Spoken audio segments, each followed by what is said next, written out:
Okay, what it is, Father Moo here, back for another Dubdown session. We had the yes patches before. Today we're going on to the so-called likely patches. I was doing some work on the weekend with sound experimentation, and I realized that a lot of these first dubdowns that we're hearing today, they may have a small amount of pleasant reverb on them. Which I'm just dialing in right now. Little haul for y'all.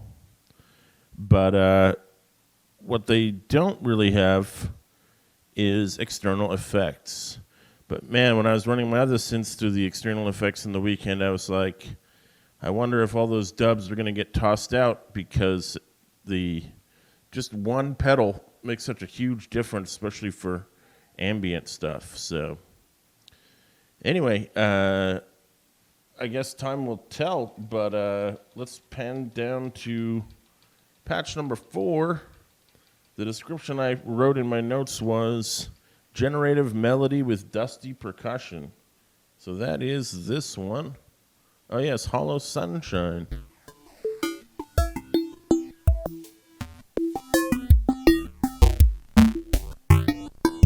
Okay, good. Let's take a little look at what we got here. Wow, this is actually a patch where I programmed the knobs to do something. Good job, Father Moon.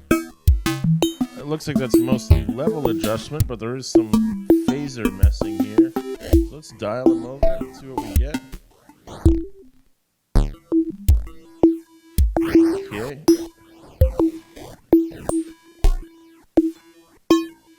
Okay. That's the last of it, so fade that back in. Sounds a bit weird by itself.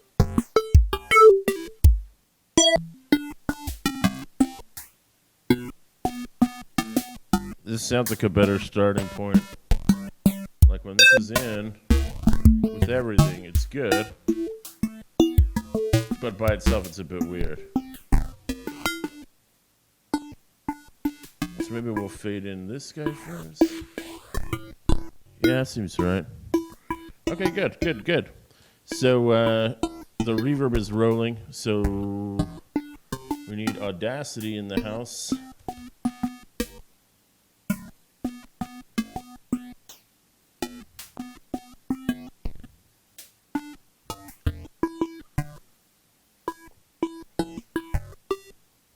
There we go. Okay, that looks like it's right. So let's go ahead and do a take here. I'm going to turn off the mic again.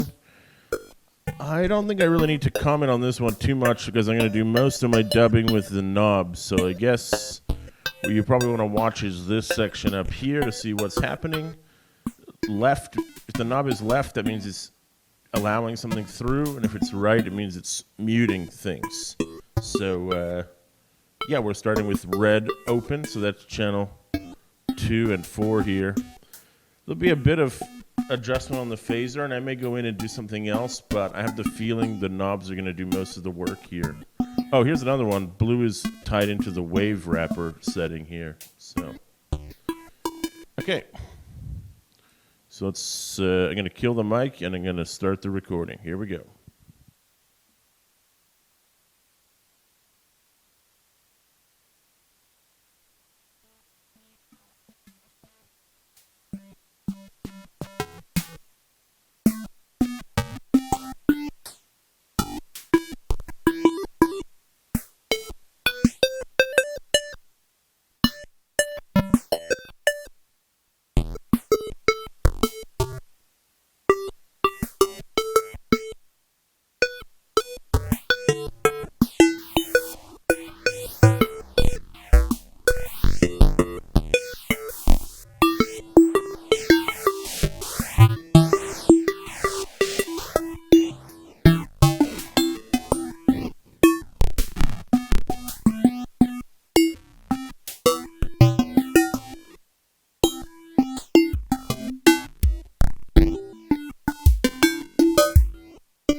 Okay, great. And we're back. Yeah, like I said, I don't think there's any need to comment on that one because I wasn't really that was more of an old school patch for me because when I took the Nord modular out to play live, I didn't have the editor running. I couldn't go in here and grab a filter or something. All I could do is tweak the 3 knobs that were mapped to the 3, groups. So what you heard there is a much more typical old school Father Moo Dubdown example.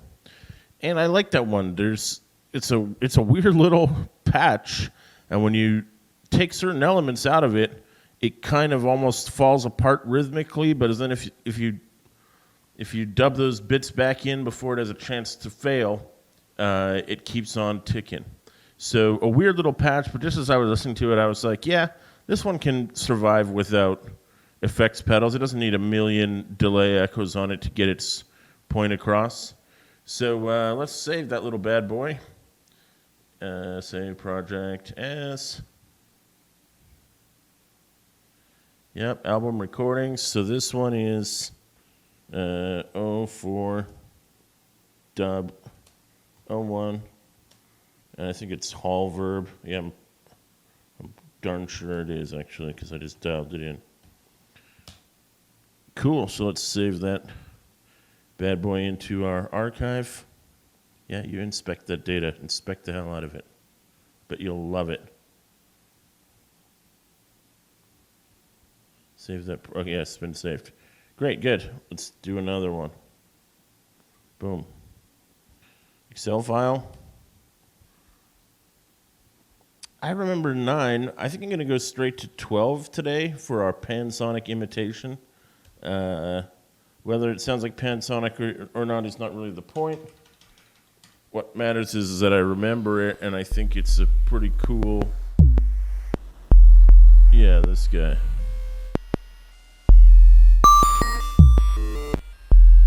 Amazingly, he also has knobs mapped. I guess I was trying to make this point at the beginning. Let's just see what they give us.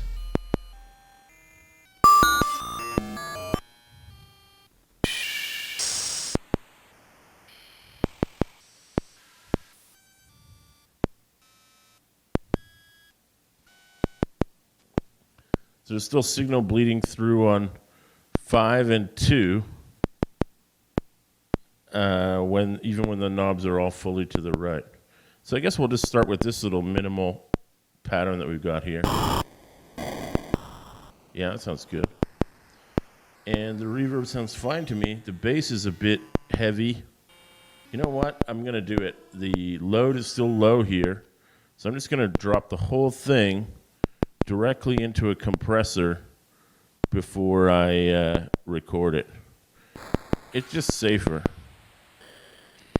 It just is. Come here, buddy. Oh, wait, this is the input. Yeah. And then send that to LR.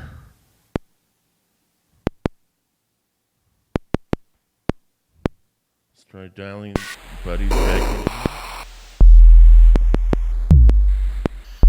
It's good. It's huge and boomy, but it's not maxing out the signal. So the huge boomer is on 1 in the red knob.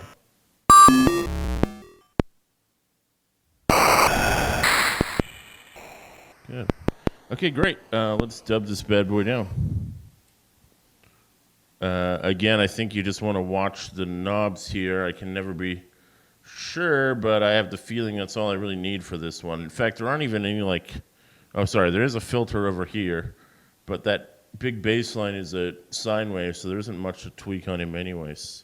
So yeah, another knob dubber here. Here we go.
Okay, and there we are.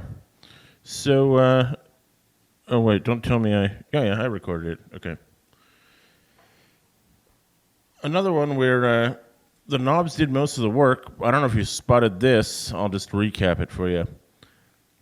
This clock div was set to 3, but at one point in the dubbing down process, about 2 minutes in, I clicked it from 3 to 4 because I figured it would line up more logically with the other patterns that were going. It was giving a triplet feel, which was cool, but I wanted to just do something to mess with it. So, clicking a clock divider from 3 to 4 is not a typical compositional method, but in dub and in electronic music, you can use whatever works for you. So that's quite a minimal piece. I can see myself not really adding a lot of synths to it, or maybe one very sort of cold synth pad or something. But it's certainly not it's not a dub reggae song. It's a minimal track, but I liked it. I like where we got there. So that's 12. So let's call her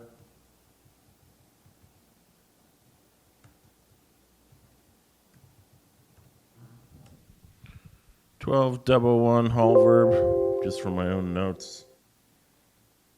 And let's see if we can do one other one today. I'm running out of time a little bit here. Oh, well, one that I think we're definitely going to use with reverb and not with... we might use it with effects as well, but I predict there will be a time when my... this must be what they call likely grass or lively grass gets used in a more clean setting. So let's punch that in. Living grass. This bad boy. Let's just tweak the reverb on this one a bit. That's plate 2. It's good. Is it a bit much?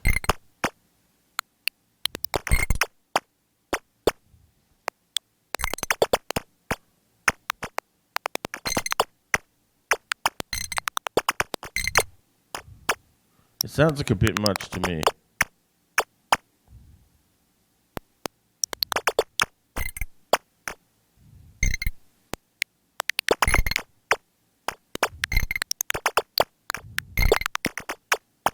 Hard to tell.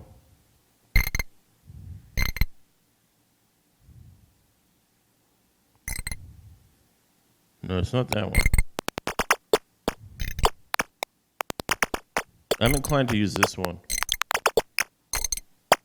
Let's dial some of them out. That's one. Yeah.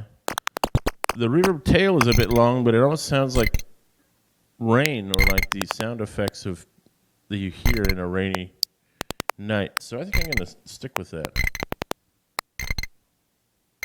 I like it. Okay, well, let's make a dub of this one. This is so abstract that it's not really going to be a song. It's just sort of background pattern. But I think it'll be useful. So, again, I'm going to be tweaking the knobs. Watch the screen to see what I do. But I have the feeling the knobs are going to run the show again today. It's just a coincidence, really, but I know how much I can drastically change the sound if I mess with the very careful settings that I got tweaked in here. So, yeah, that's my rationale anyway. Okay, here we go. Turning off the mic.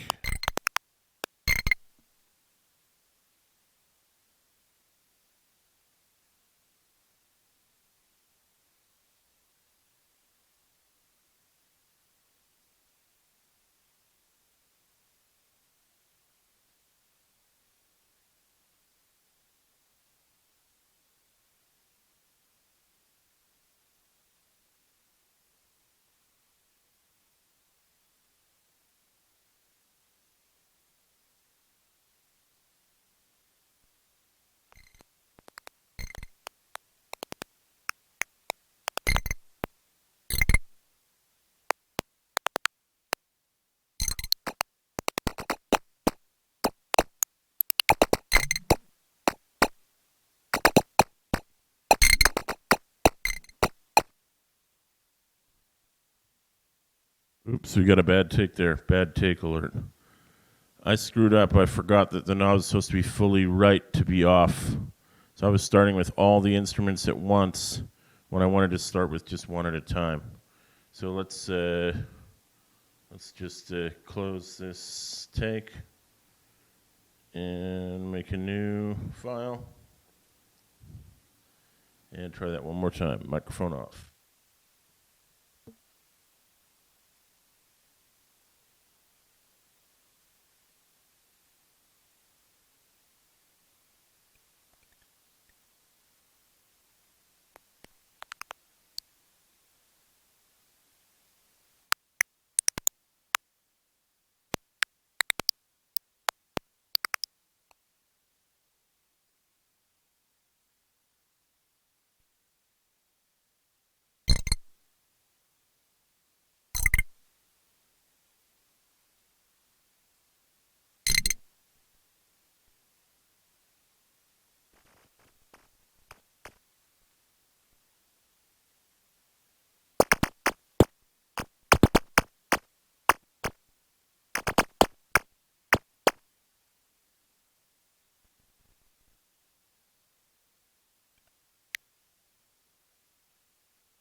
Great. I like the take much better. Let's save that. A lot of little spaces there. I was kind of sort of suggesting that like one of the animals was talking and then taking a break, and the other animal was talking, and then at the middle point they're all going at it, and then only that froggy was left at the end. So is it a piece of music? Is it a composition like the other stuff we heard in these sessions? I think it's more like a piece of a composition than anything. What was that, patch 33? But it has a place, it has a time where it's going to do its thing. It was the plate verb, wasn't it? Not that anyone cares, but it was.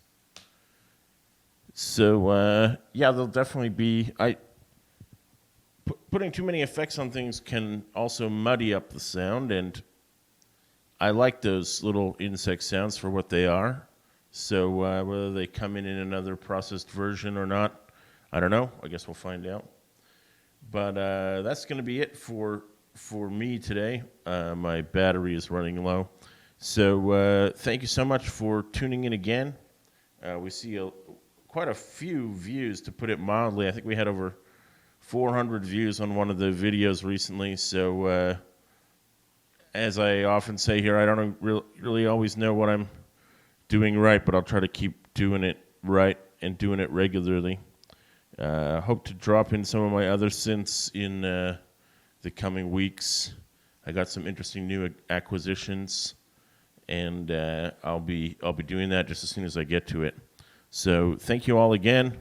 Thank you for subscribing. Thank you for commenting.